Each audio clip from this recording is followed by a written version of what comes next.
my question is centered around the Garden of Gethsemane because, out here in New Jersey, we have a kind of, take your pick of heresy. We just have so many different types of heretical camps out here, from the Hebrew Israelites. Hebrew Israelites, they're just like Reformed Baptists, aren't they? Yeah, just small differences. Very small. When it comes to the oneness theology, I'm curious, first of all, if looking at the Garden of Gethsemane, where Jesus says, "Not my will, your will be done," is a proper example of differentiating personhoods between Christ and the Father. And also, if it is a good example, then do we see some sort of division of will between Jesus and the Father?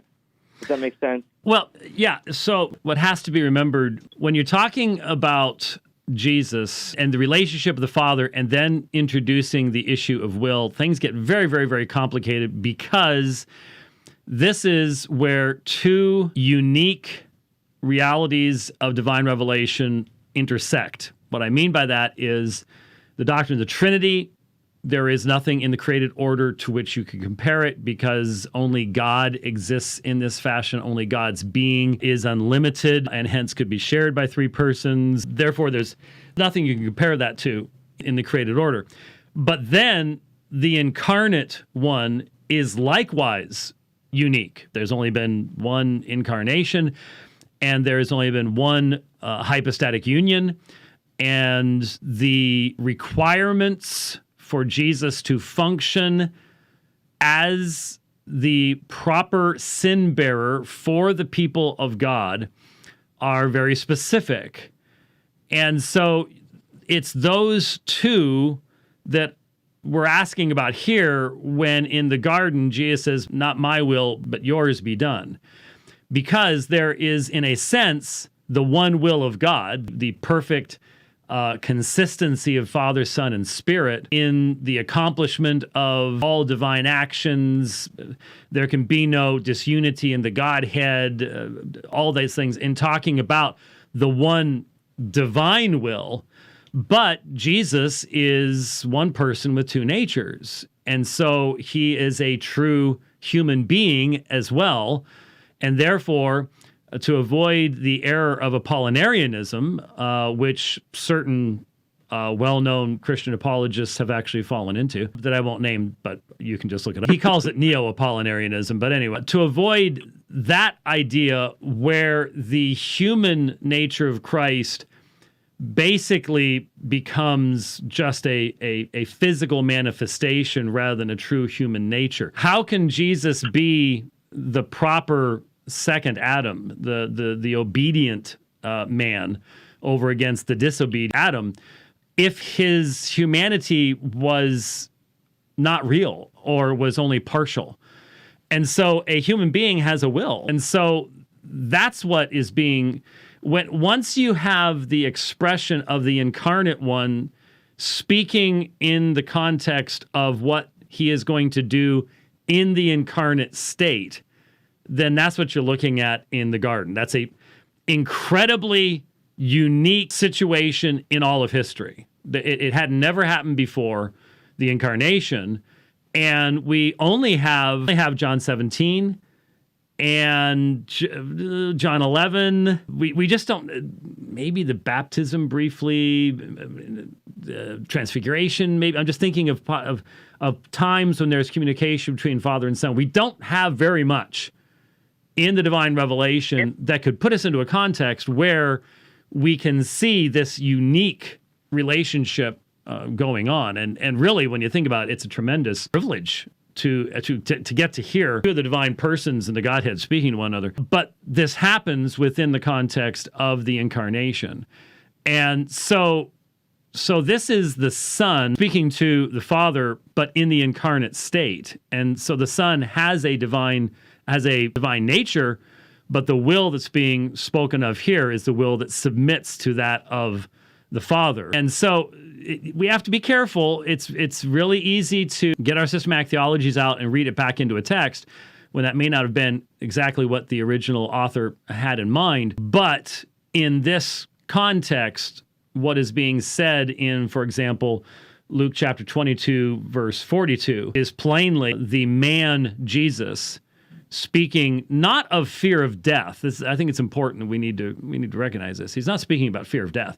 He's speaking about being made sin in behalf of his people. And that there are many men who have gone to their deaths with great bravery, and Jesus certainly could have done that as well. Yeah. But no one has existed in perfect purity and yet then is made sin for us. That again, the cross is the center point of history, absolutely unique, one of the most amazing ideas that has ever entered into the heart of man. It came from divine revelation. So that's how I would understand that. It does indicate that clearly this is not an internal conversation within Jesus. Which is what you have in oneness theology. I've said many, many times that oneness theology, and they know this, if you listen to them talking to themselves, I think the leaders today know that their responses, David Bernard and others, their responses on the prayer life of Jesus are wishful thinking. I think in their more honest moments, alone in the car, on the walk in the woods, whatever it might be, they're like, man, that really doesn't work. That just doesn't. That just really stinks. It's tough. So, and unfortunately, a lot of evangelicals don't know the doctrine of the Trinity well enough to recognize that that's the real issue with oneness, is the evidence of the personhood of the Son and the reality that the Son as a divine person pre-existed the incarnation. Most evangelicals just don't know where to go, and that's why we don't make a lot of inroads there. Yeah, so you would just say that this is a pretty solid, example of two persons. Well, two persons in the sense of the incarnate person speaking to the divine person. They would argue that this is an internal conversation. I'm thinking within the doctrine of the Trinity, this is in light of the preceding portion of the verse.